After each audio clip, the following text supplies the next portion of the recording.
प्यारे दोस्तों नमस्कार, स्वागत है आप सभी का हमारे YouTube चैनल में। तो आज हम पढ़ने वाले हैं क्लास 10th ज्योग्राफी का चैप्टर नंबर 9।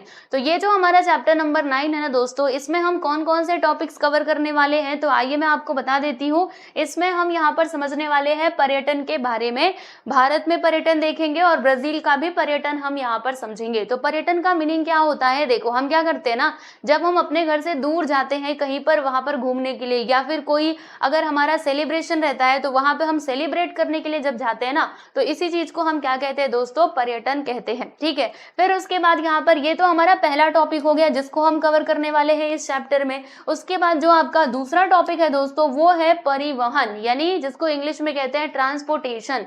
मतलब देखो परिवहन यानी क्या होता है ना, एक जगह से दूसरी जगह पर जाना। जैसे मान लीजिए मैं कहाँ पर हूँ, मैं अपने घर पर हूँ। ठीक है, मुझे अपने घर से ना मुझे स्कूल जाना है, ठीक है, स्कूल या फिर कॉलेज में, तो वहां तक जाने के लिए मुझे ट्रेन से यात्रा करनी पड़ती थी। तो मैंने क्या किया, ट्रेन का यूज करके मैं स्कूल गई ना, तो ये ट्रेन किस में आ जाएगा दोस्तों, ट्रांसपोर्टेशन यानी कि परिवहन में आ जाएगा। ठीक है, तो जो भी हमारे सड़कें होती हैं, इसके अलावा अगर मैं हवाई यातायात की बात करूँ तो ये सब किस में आते हैं दोस्तों, परिवहन में आ जाते हैं। उसके बाद यहाँ पर अगर मैं तीसरे टॉपिक की बात करूँ तो वो है हमारा संचार। संचार मतलब क्या होता है भाई, कम्युनिकेशन। जैसे अभी जो आप ये वीडियो देख रहे हो भाई, ये किस में आएगा, ये हमारा कम्युनिकेशन में आएगा, है ना, क्योंकि आप इंटरनेट का यहाँ पे यूज करके इस वीडियो को देख पा रहे हो। वैसे ही जब मैं किसी को फोन लगाऊंगी, ओके, अपने गांव में या फिर कहीं भी, तो वो भी किस में आएगा, इसी संचार में आ जाएगा। ठीक है, तो यहाँ पर हम 3 टॉपिक्स कवर करने वाले हैं, इंडिया का मतलब इंडिया का और ब्राजील का। ठीक है दोस्तों, तो चलिए फिर इस वीडियो को स्टार्ट करते हैं। तो यहाँ पर सुनिएगा, मैंने क्या डिसाइड किया है ना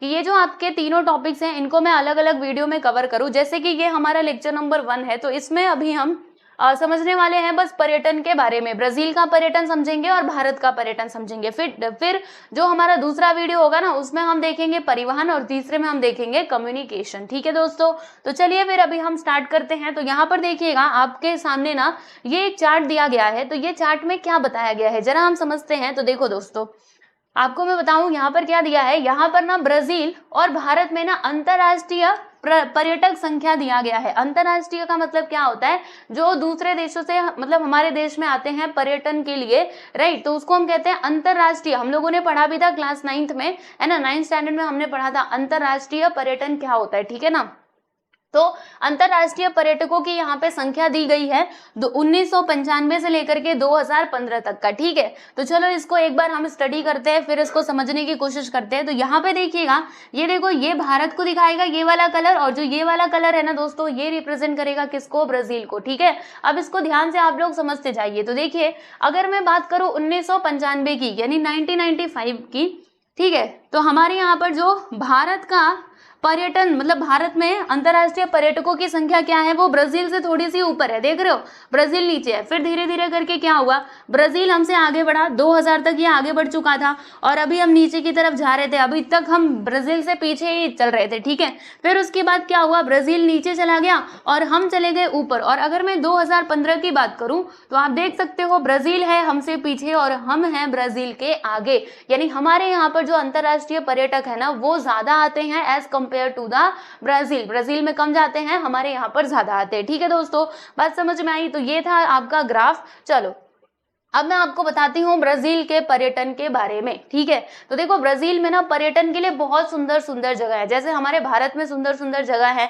हमारे भारत में Gateway of India, India Gate, है ना, तो सब लोग क्या करते हैं, बाहर के जो विदेशी पर्यटक है वो आते हैं हमारे देश में इन सारी चीजों को देखने के लिए। हमारे यहाँ पे जंतर मंतर वगैरह सब कुछ है, बहुत सारी चीजें हैं देखने लायक, है कि नहीं। और इसी प्रकार से ब्राजील में भी है। तो ब्राजील में क्या क्या है दोस्तों, आओ मैं आपको बताती हूँ।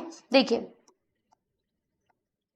सफेद बालू युक्त पुलिन, यानी इनके पास क्या है बच्चों, सफेद बालू युक्त पुलिन। पुलिन मैं आपको दिखाती हूँ, देखो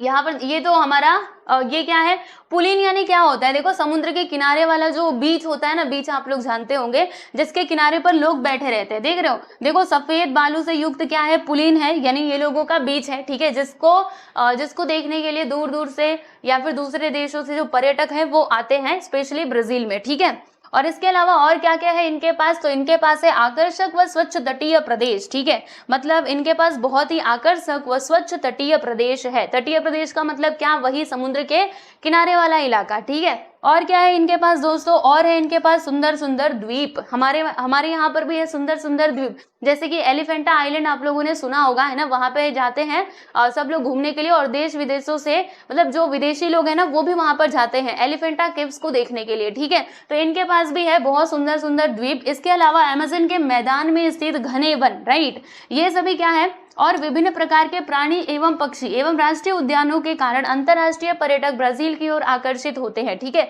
तो ये सब कुछ कारण है जिसके कारण जो अंतर्राष्ट्रीय पर्यटक हैं वो ब्राजील की तरफ आकर्षित होते हैं। और जो ब्रासीलिया है ना दोस्तों, यह भी क्या करती है, यह भी पर्यटकों को आकर्षित करती है। ब्रासीलिया क्या है, तो ब्राजील की राजधानी यानी कि कैपिटल है। जैसे हमारे भारत का कैपिटल है दिल्ली, उसी प्रकार से ब्राजील का कैपिटल है दोस्तों ब्रासीलिया, ठीक है। अच्छा, उसी प्रकार से रियो डी जेनेरो और साओ पोलो, है ना, ये भी क्या है, ये भी है पर्यटकों के आकर्षक का केंद्र, यानी पर्यटक यहाँ पर भी क्या करते हैं, आते हैं, ठीक है। क्यों आते हैं, क्योंकि यहाँ पर क्या है, यहाँ पर भी बहुत सारी चीजें ऐसी हैं जो देखने लायक है, जिसको देखने के लिए लोग आते ही हैं, है ना। तो देश के अनेक भागों में पर्यटन महत्वपूर्ण आर्थिक व्यवसाय है। ब्राजील में पर्यावरणीय पर्यटन का विकास हो रहा है। यानी देखो, अगर मैं पर्यटन की बात करूं ना दोस्तों, तो जिस प्रकार से जो हमारे दूसरे सेक्टर्स है, जैसे अगर उद्योग है, बिजनेस है ना, तो ये सब कुछ कैसे हमारे देश का जो जीडीपी है उसमें अपना योगदान देते हैं, ठीक उसी प्रकार से ये जो पर्यटन है ना, ये भी बहुत बड़ा योगदान देता है। क्योंकि आप सोचिए ना, बाहर से लोग आ रहे हैं आपके देश में घूमने फिरने, तो आएंगे यहाँ पर रहेंगे, तो फ्री में तो नहीं रहेंगे भाई, पैसे देंगे। अगर वो होटल बुक कर रहे हैं तो उसका पैसा देंगे, अगर वहां पे खाना खा रहे तो उसका पैसे देंगे, उसको मतलब उसके लिए भी वो लोग पैसा पे करेंगे। तो इससे किसका डेवलपमेंट हो रहा है, हमारे ही कंट्री का डेवलपमेंट हो रहा है कि नहीं। हाँ, तो ये बात आप लोग ध्यान रखिएगा, ठीक है। अच्छा, अब देखो यहाँ पर ना एक कंपेरेटिव क्या दिया गया है, चार्ट दिया गया है, बार डायग्राम आप लोग देख सकते हो। मैं आपको बताती हूँ इसमें क्या दिया है। देखो यहाँ पर ना भारत का दिया है और किसका दिया है, सुनो, भारत का और ब्राजील का क्या दिया। देखो ये वाला कलर हमें बताएगा पर्यटन में संलग्न जनसंख्या, और ये वाला हमें बताएगा कि सकल घरेलू उत्पाद में पर्यटन का मतलब पर्यटन का योगदान। सकल घरेलू उत्पाद यानी कि जीडीपी, ठीक है, जीडीपी में कितना योगदान है पर्यटन का, और पर्यटन में संलग्न जनसंख्या कितनी है, यानी कितनी जनसंख्या वहां पर ये काम कर रही है पर्यटन वाला, ठीक है। तो पहले हम ब्राजील की बात करेंगे दोस्तों। तो ब्राजील में देखिएगा जो पर्यटन में संलग्न जनसंख्या है ना, वो क्या है दोस्तों, कम है। और यहाँ पे इसका जीडीपी में योगदान कितना है भाई, ज्यादा है। आप देख सकते हो जीडीपी में पर्यटन का योगदान ज्यादा है, लेकिन यहाँ पे जनसंख्या उसमें जो लगी हुई है काम करने के लिए वो कम है। लेकिन अगर मैं भारत की बात करूँ तो भारत में इसका अपोजिट है, ज्यादा लोग पर्यटन में काम कर रहे हैं, लेकिन इसका जीडीपी में योगदान क्या है दोस्तों, कम है। तो आप बता सकते हो ऐसा क्यों है। हमारे यहाँ पे तो पर्यटन काफी ज्यादा है, अंतरराष्ट्रीय पर्यटन देखो ना भाई, इतना ऊपर हम चले गए, ठीक है, लेकिन फिर भी ऐसा क्यों हो रहा है कि हमारा जीडीपी में योगदान कम है। तो बच्चे यहाँ पर एक कारण है, क्या कारण है, अब क्योंकि हम सभी जानते हैं हमारे यहाँ पर जनसंख्या काफी ज्यादा है। देखो ब्राजील की जनसंख्या बहुत थोड़ी सी है, ठीक है, हमारी जनसंख्या बहुत अधिक है, ब्राजील के तो 2 गुना 3 गुना तक है हमारी जनसंख्या, है ना। तो जनसंख्या अधिक होने की वजह से क्या होता है कि हमारा योगदान इसमें ज्यादा नहीं हो पाता है, ठीक है ना। चलो आगे चलते हैं, आगे मैं आपको इसका भौगोलिक स्पष्टीकरण समझाती हूँ। यहाँ पर देखिएगा जो हमने आकृति देखी थी 9.1 यानी कि 9.1 है ना, तो उसमें हमने क्या देखा कि 2015 में भारत में आने वाले अंतर्राष्ट्रीय पर्यटकों की संख्या ब्राजील की तुलना में अधिक है, बिल्कुल हमने देखा है ना। लेकिन ऐसा होने पर भी जो पर्यटन क्षेत्र का राष्ट्रीय आय में योगदान है ना, वो ब्राजील से क्या है, कम है। ये दूसरे वाले चार्ट में भी हमने देख लिया है ना। तो बच्चे इसके पीछे का कारण क्या है, क्यों, क्योंकि हमारे यहाँ पे जनसंख्या ज्यादा है, मैंने आपको बताया ना। तो देखो यह मूल रूप से उस देश की जनसंख्या एवं कुल राष्ट्रीय आय के मूल्य पर निर्भर करती है, ठीक है। जैसे मान लो अभी देखो आपके परिवार में 5 लोग हैं, आपके परिवार की पूरी इनकम कितनी हो रही है, 10,000, तो हर एक को 2-2 हजार मिलेंगे। लेकिन वहीं अगर आपके परिवार की जनसंख्या बस 2 लोगों की है और आपके यहाँ पे इनकम हो रहा है 10,000 का, तो एक को मिलेगा 5,000, दूसरे को भी मिलेगा 5,000, है कि नहीं। तो यहाँ पे समझिएगा कुछ ऐसा ही, अब जनसंख्या अधिक है ना, इसीलिए इसका ज्यादा योगदान नहीं हो पाता है जीडीपी में, ठीक है। चलिए आगे देखते हैं। देखिए यहाँ पे तदनुसार भारत का राष्ट्रीय उत्पादन एवं जनसंख्या ब्राजील की तुलना में बहुत अधिक है। मतलब जो हमारा राष्ट्रीय उत्पादन है वो भी ज्यादा है और हमारी जनसंख्या भी ब्राजील की तुलना में तो बहुत ज्यादा है। आप सोचो ना, कहाँ 121 करोड़ और कहाँ 19 करोड़, बोलो इससे इसका क्या कंपैरिजन, कोई कंपैरिजन है ही नहीं, ठीक है। हम इससे जनसंख्या के मामले में कितना आगे हैं भाई, इसके यहाँ पे ज्यादा लैंड है लेकिन फिर भी इन लोगों ने ज्यादा जनसंख्या को बढ़ाया नहीं है, ठीक है। तो इसीलिए भारत की कुल राष्ट्रीय आय में पर्यटन क्षेत्र का योगदान ब्राजील से हमें कम दिखाई देता है और इस क्षेत्र में कार्यरत जनसंख्या हमको ज्यादा देखने के लिए मिलती है। ठीक है, समझ में आ गया आप सभी लोगों को। तो बस ये था ब्राजील का पर्यटन के बारे में, मैंने आप लोगों को बता दिया। तो यहाँ पे देखो बच्चों, यहाँ पे मैं आपको कुछ और चीजें दिखाऊंगी। ठीक है, पहले मैं आपको ये देखो, ये जो डायग्राम है इसको एक बार अच्छे से समझ लेना, फिर उसके बाद ये जो भौगोलिक स्पष्टीकरण दिया गया था इसको भी एक बार आप अच्छे से पढ़ लीजिएगा, बाकी आपको सारी चीजें समझ में आ जाएंगी। ठीक है, जैसे इसमें से याद करने लायक क्या है, आपसे एग्जाम में पूछा जाएगा कि ब्राजील में बताइए कि पर्यटन के आकर्षण का कारण क्या है, तो आपको बताना पड़ेगा सफेद बालू युक्त पुलिन, आकर्षक व स्वच्छ तटीय प्रदेश, सुंदर द्वीप, ये सब कुछ आपको बताना पड़ेगा। ठीक है ना, तो इसको एक बार अच्छे से रीड कर लेना। चलो अब हम बात करते हैं भारत में पर्यटन। ठीक है, तो देखो भारत में पर्यटन लायक बहुत सारी चीजें हैं भाई। ये देखो, पहली बात तो ये है अजंता के गुफाएं है ना, ये भी देखने के लिए सब लोग जाते हैं। फिर उसके बाद ब्राजील में ये सागरीय पर्यटन है। ठीक है, ये ब्राजील का है। यहाँ पर देखिएगा दोस्तों, अगर मैं इसकी बात करूँ, देखो हमारे यहाँ पे गेटवे ऑफ इंडिया। ठीक है, तो गेटवे ऑफ इंडिया का भी बहुत बड़ा क्या है, मतलब यहाँ पर भी लोग आते हैं।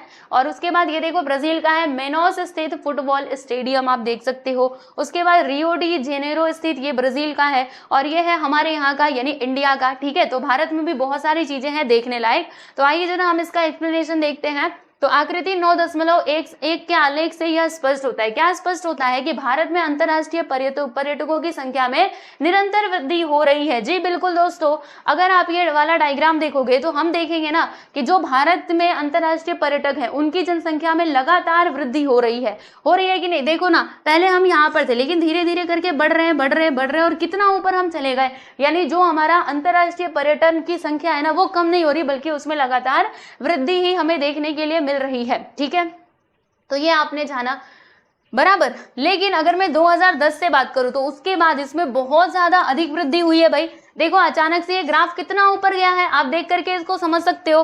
देखो अभी ये धीरे धीरे बढ़ रहा था, लेकिन 2010 में 10 के बाद ऐसा उछाल मारा कि 2015 में ये यहाँ तक पहुंच गया। देख रहे हो 120 लाखों है ना, मतलब उसके भी ऊपर तक गया है, आप देख सकते हो। ठीक है, तो यही बात यहाँ पर बताई जा रही है। अब देखो हमारे यहाँ पे क्या क्या कारण है, और सुनिएगा, जो अंतरराष्ट्रीय पर्यटकों की संख्या में ये जो हो रही वृद्धि है ना, ये क्या है दोस्तों, यहाँ पे लिखा है सिलसिलेवार। सिलसिलेवार का मतलब क्या होता है कि लगातार वृद्धि हो रही है, ऐसा नहीं कि एक बार घट रहा है एक बार बढ़ रहा है, नहीं, वो लगातार बढ़ते जा रहे हैं, तो इसको हम कहते हैं सिलसिलेवार। ठीक है, देखिए जो विदेशी पर्यटक है वो भारत में आने के लिए क्यों इतना आकर्षित होते हैं, क्योंकि हमारे पास बहुत सारी चीजें हैं भाई। ठीक है, क्या क्या है देखो, भारत में है ऐतिहासिक, सांस्कृतिक, है ना, हमारे यहाँ पे अगर आप राजस्थान में चले जाओ अलग संस्कृति देखने के लिए मिलेगी, वहीं अगर आप उत्तर प्रदेश या फिर बिहार में चले जाओ अलग प्रकार के पहनावा वगैरह सब आपको दिखाई देगा, है ना। तो जो हमारी सांस्कृतिक समृद्धता है उसको देखने के लिए लोग आते हैं, और वैद्यकीय मतलब वैद्यकीय पर्पज से भी आते हैं, क्योंकि हमारे यहाँ पे आयुर्वेद का काफी विकास हो चुका है ना, आयुर्वेदिक चीजें जो है